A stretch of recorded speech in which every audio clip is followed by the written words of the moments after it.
कक्षा 11 की भौतिक विज्ञान की क्लास में आप सबका स्वागत है। आज हम अध्ययन करेंगे प्रकृति में मूल बल, फंडामेंटल फोर्स इन नेचर। जो पहला चैप्टर है आपका भौतिक जगत, उसमें अभी तक हमने दो टॉपिक्स अध्ययन कर लिए हैं, विज्ञान और भौतिक विज्ञान की परिभाषा, और दूसरा हमने देखा कि भौतिक विज्ञान या भौतिकी का वर्गीकरण एवं कार्य क्षेत्र हमने देखा। तो ये पिछली दो क्लासेस में हम अध्ययन कर चुके हैं। आज तीसरा टॉपिक भौतिक जगत के अंतर्गत है प्रकृति में मूल बल, यानी इसको कहते हैं फंडामेंटल फोर्सेस या फंडामेंटल फोर्स इन नेचर। तो चलिए इनका अध्ययन करते हैं।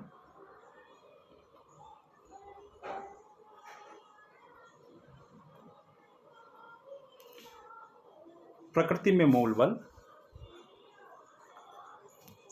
प्रकृति में मूल बल यानी फंडामेंटल फोर्सेस इन नेचर।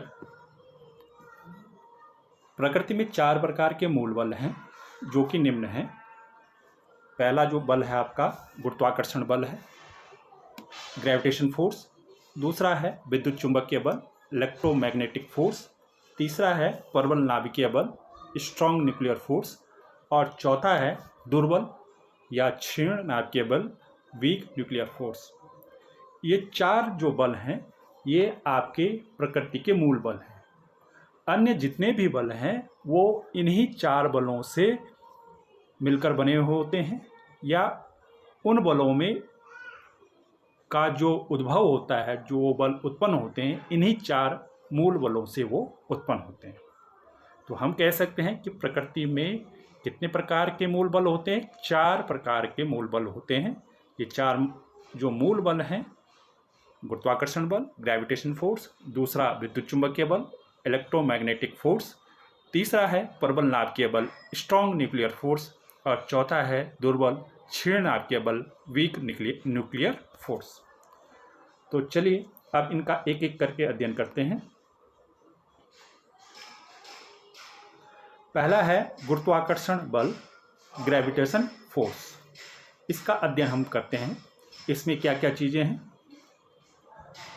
पहला पॉइंट है इसमें कि जो गुरुत्वाकर्षण बल है, यानी ये जो यह बल है, यह बल का मतलब गुरुत्वाकर्षण बल प्रकृति में किन्हीं भी दो पिंडों के बीच कार्य करता है।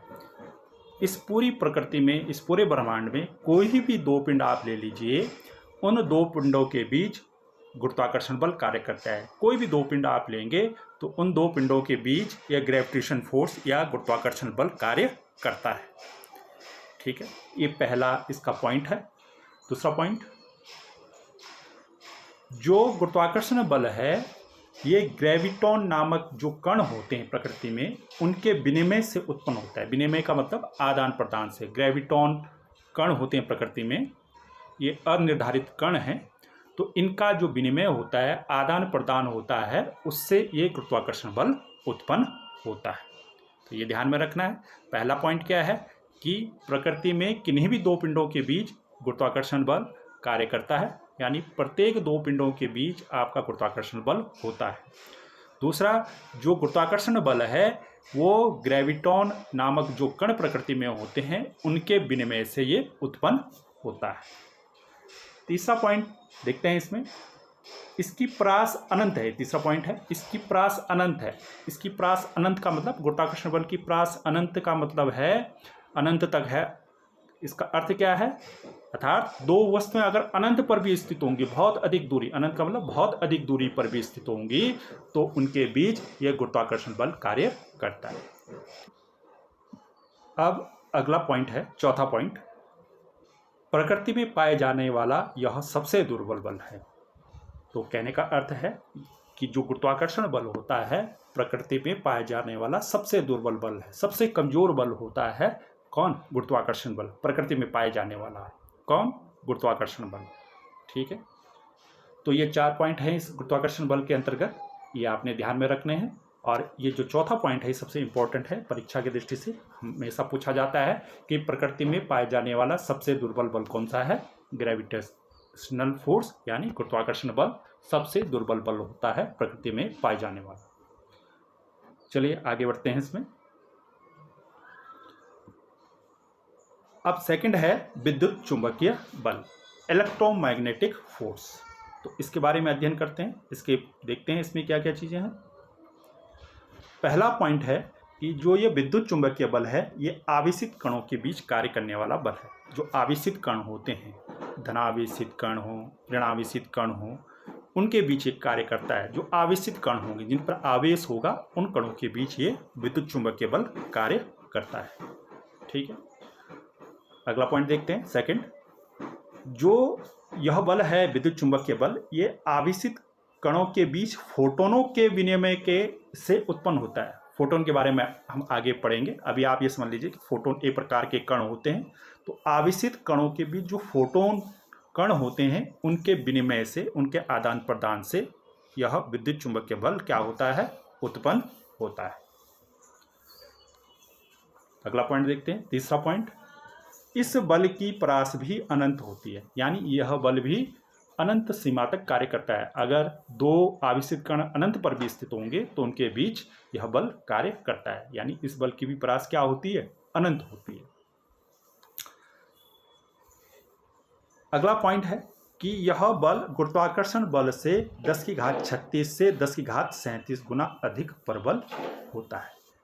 कहने का अर्थ है कि जो विद्युत चुंबकीय बल है उसका मान गुरुत्वाकर्षण बल से कितना अधिक होता है, 10⁻36 से लेकर 10⁻37 गुना अधिक होता है। ठीक है ना, इसकी ये सीमा है, इतना प्रबल ये बल होता है, इतना अधिक ये बल होता है। कितना, 10⁻36 से लेकर 10⁻37 गुना अधिक होता है। तो ये विद्युत चुंबकीय बल के बारे में अध्ययन था। अब तीसरा जो बल है उसको देखते हैं। तीसरा बल है प्रबल नाभिकीय बल, स्ट्रॉन्ग न्यूक्लियर फोर्स। प्रबल नाभिकीय बल, तो इसमें देखते हैं क्या क्या चीजें हैं। इसमें पहला है कि यह बल नाभिक में प्रोटोनों तथा न्यूट्रॉनों के बीच कार्य करता है। याद रखना है, ध्यान देना है आपने यहाँ पर। जो पहला पॉइंट है कि जो प्रबल नाभिकीय बल है, स्ट्रॉन्ग न्यूक्लियर फोर्स है, ये नाभिक में कार्य करता है। नाभिक, जो परमाणु का नाभिक आप जानते हैं, परमाणु की नाभिक में क्या होते हैं, प्रोटॉन और न्यूट्रॉन होते हैं। तो जो परमाणु का नाभिक है, वहाँ जो प्रोटॉन और न्यूट्रॉन, या उनको संयुक्त रूप में क्या कहते हैं, प्रोटॉन न्यूट्रॉन को न्यूक्लियन भी कहते हैं। तो न्यूक्लियनों के बीच कार्य करता है, या आप कह सकते हैं कि प्रबल नाभिकीय बल नाभिक में प्रोटोनों तथा न्यूट्रॉनों के बीच कार्य करता है, या न्यूक्लियनों के बीच कार्य करता है। न्यूक्लियन भी कहते हैं, प्रोटॉन और न्यूट्रॉन का संयुक्त रूप न्यूक्लियन भी कहलाता है। तो आप कह सकते हैं ये नाभिक में प्रोटॉन और न्यूट्रॉन के बीच कार्य करता है या न्यूक्लियनों के बीच कार्य करता है। अगला पॉइंट, अब देखिए दूसरा पॉइंट है, यह न्यूक्लियनों मतलब प्रोटॉन और न्यूट्रॉन, जो नाभिक में जो कण है, यह न्यूक्लियनों के बीच में मेसोनों के विनिमय से उत्पन्न हो। मेसोन भी एक प्रकार के कण होते हैं। जब इलेक्ट्रॉन, प्रोटॉन और छोटे कणों में जब टूटता है तो मेसोन वहाँ बनते हैं। आगे आप पढ़ेंगे फिजिक्स में कि मेसोन कण क्या होते हैं। तो यहाँ पर आप ये समझ लीजिए कि मेसोन एक प्रकार के कण हैं। तो न्यूक्लियनों के बीच प्रोटॉन और न्यूट्रॉन, जो नाभिक में कण हैं, प्रोटॉन और न्यूट्रॉन, उनके बीच में जो मेसोन कण हैं, उनके विनिमय से क्या होते हैं, उत्पन्न होते हैं। उनके आदान प्रदान से ये प्रबल नाभिकीय बल क्या होता है, उत्पन्न होता है। प्रबल नाभिकीय बल मेसोनों के विनिमय से उत्पन्न होता है, और ये मेसोन कहाँ होता है, नाभिक में। ठीक है ना, न्यूक्लियनों के बीच मेसोन कण होते हैं, तो उनके विनिमय से उत्पन्न होता है। ये दूसरा पॉइंट था। अब अगला पॉइंट देखें इसमें, तीसरा। अब देखो, अभी तक जो गुरुत्वाकर्षण बल था और जो विद्युत चुंबकीय बल था, वो कैसा बल था, अनंत प्रास वाला बल था। किंतु ये कैसा बल है, लघु प्रास वाला बल है। लघु प्रास वाला बल है। लघु प्रास वाला बल का मतलब है ये छोटे स्थान पर ये बल लगता है, ये अनंत पर नहीं लगता है। अब देखो उसकी प्रास कितनी है, 10⁻−15 मीटर तक होती है। यानी 10⁻−15 मीटर तक जो छोटी दूरी है वहीं तक ये बल कार्य करता है। तो प्रबल नाभिकीय बल एक लघु प्रास वाला बल है, यानी कम दूरी पर ही कार्य करता है। ठीक है ना, प्रबल नाभिकीय बल। और इसकी परास कितनी होती है, 10 की घात -15 मीटर तक होती है। 10 की घात -15 मीटर से अधिक दूरी पर आप जाएंगे तो ये बल कार्य नहीं करेगा। उससे कम 10 की घात -15 से मीटर तक ही कार्य करता है ये, ठीक है ना, 10 की घात -15, ठीक है ना। अब अगला पॉइंट देखते हैं इसमें, प्रकृति में पाया जाने वाला प्रबल नाभिकीय बल सबसे प्रबल बल होता है। यह ध्यान में रखना, ये सबसे मोस्ट इंपॉर्टेंट पॉइंट है। प्रकृति में सबसे प्रबल बल कौन सा होता है, नाभिकीय बल। प्रकृति में प्रबल नाभिकीय बल सबसे प्रबल बल होता है। सबसे दुर्बल बल तो गुरुत्वाकर्षण बल है, और सबसे प्रबल बल कौन सा है, सबसे ताकतवर बल जिसे कहेंगे सबसे प्रबल बल कौन सा है, प्रबल नाभिकीय बल होता है, ठीक है। तो ये इसकी चौथा पॉइंट था। एक अगला पॉइंट भी देख लेते हैं इसमें। ये पांचवा पॉइंट है कि यह बल विद्युत चुंबकीय बल से 100 गुना अधिक प्रबल होता है, ठीक है ना। जो विद्युत चुंबकीय, इससे पहले जो दूसरा नंबर का हमने विद्युत चुंबकीय बल देखा, उससे 100 गुना अधिक। 100 गुना को और क्या कह सकते हैं, 10 की घात 2 भी कह सकते हैं। तो ये विद्युत चुंबकीय बल से 100 गुना अधिक प्रबल होता है। कौन, प्रबल नाभिकीय बल। तो इसमें ये 5 इसके पॉइंट्स थे, ये आपने ध्यान में रखने हैं प्रबल नाभिकीय बल में। अब अगला है दुर्बल या क्षीण नाभिकीय बल, वीक न्यूक्लियर फोर्स। क्षीण नाभिकीय बल या वीक न्यूक्लियर फोर्स। तो अब देखते हैं इसमें क्या क्या चीजें हैं। पहला पॉइंट देखते हैं। पहला पॉइंट है कि यह बल कुछ नाभिकीय घटनाओं, नाभिक में ही जो घटनाएं होती वही कार्य करता है, नाभिक में ही। यह बल कुछ नाभिकीय घटनाओं जैसे रेडियो एक्टिव नाभिक के बीटा 6, आपने फिजिक्स में पढ़ा भी होगा 10th क्लास में, रेडियो एक्टिव तत्व आपने पढ़े होंगे। तो जो रेडियो एक्टिव तत्व हैं उनके नाभिक से क्या होता है, बीटा 6 होता है, बीटा किरणें निकलती हैं, तो बीटा 6 होता है। तो वहाँ ये जो रेडियो एक्टिव तत्व हैं, यह बल कुछ नाभिकीय घटनाओं जैसे रेडियो एक्टिव नाभिक के बीटा 6 में, जहाँ बीटा 6 होता है, नाभिक में बीटा 6 होता है, बीटा कण जो निकलते हैं, वहाँ दुर्बल नाभिकीय बल यानी क्षीण नाभिकीय बल उत्पन्न होता है। और कहाँ होता है, तथा मूल कणों के बीच कार्य करता है। मूल कण कौन से हैं इनमें, इलेक्ट्रॉन और न्यूट्रॉनों, यहाँ न्यूट्रॉनों का, न्यूट्रॉन नहीं न्यूट्रिनो है, ये अलग कण है, न्यूट्रॉन से अलग कण है। इलेक्ट्रॉन और न्यूट्रॉन जो मूल कण कौन से, इलेक्ट्रॉन और न्यूट्रॉनों के बीच ये कार्य करता है। तो ये बल कहाँ कार्य करता है, कहाँ उत्पन्न होता है, ये बल नाभिक में उत्पन्न होता है।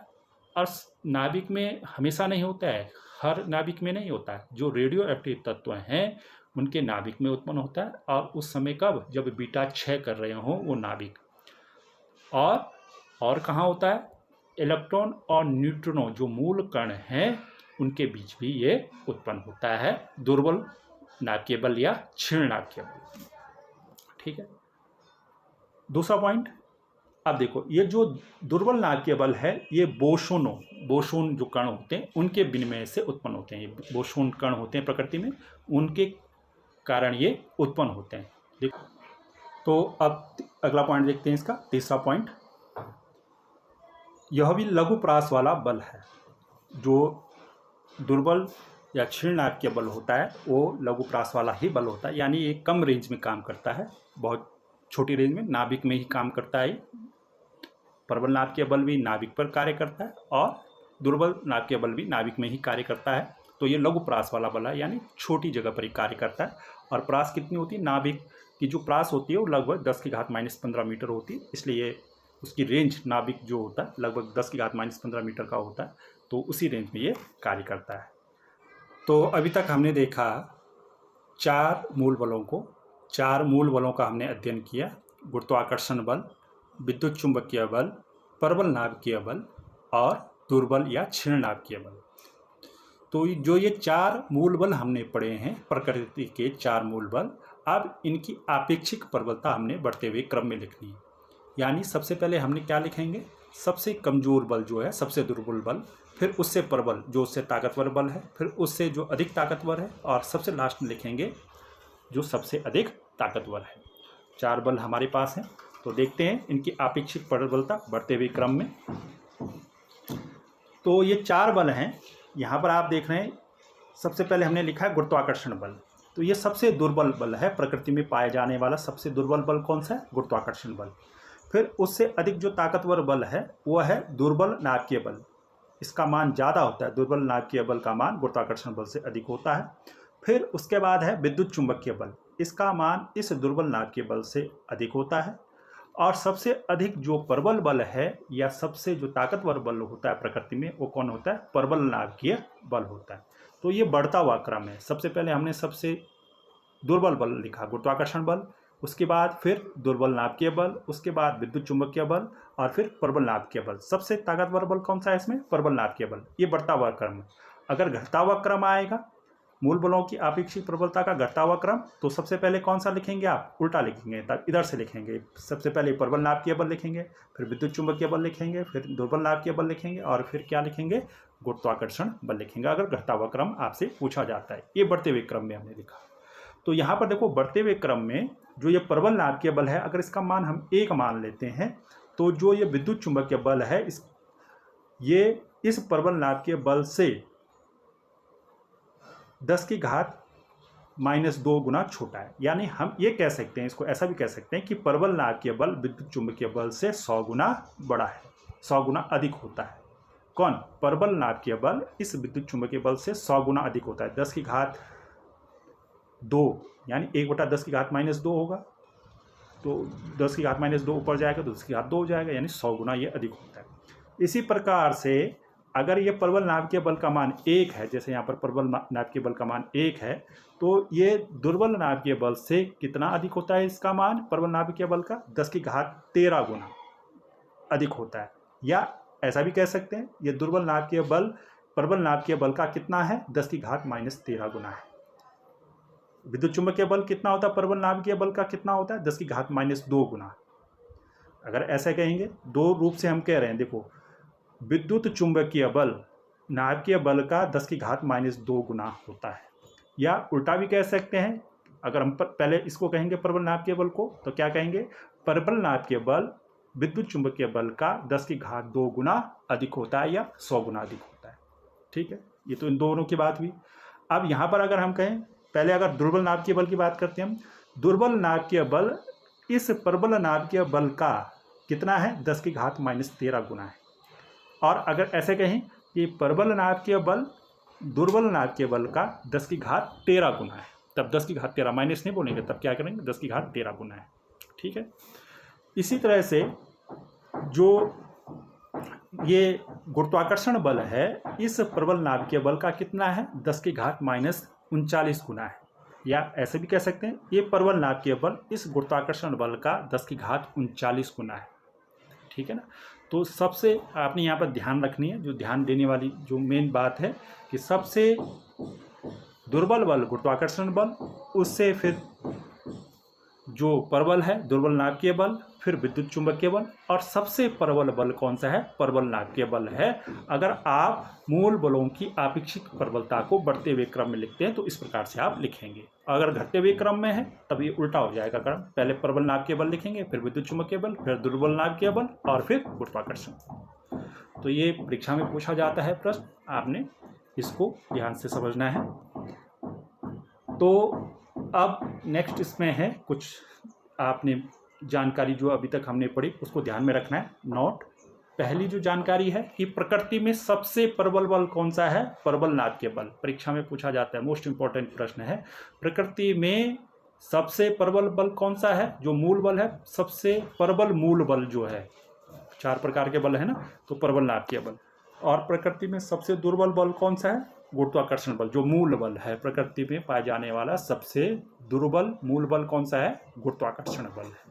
क्षीण नाभिकीय बल, जो दुर्बल या क्षीण मूल बल है, ठीक है ना, वो गुरुत्वाकर्षण बल है। तो ये मूल बलों की जो प्रकृति में पाए जाने वाले मूल बल थे उनके बारे में जानकारी थी। तो इस क्लास में इतना ही। Thank you.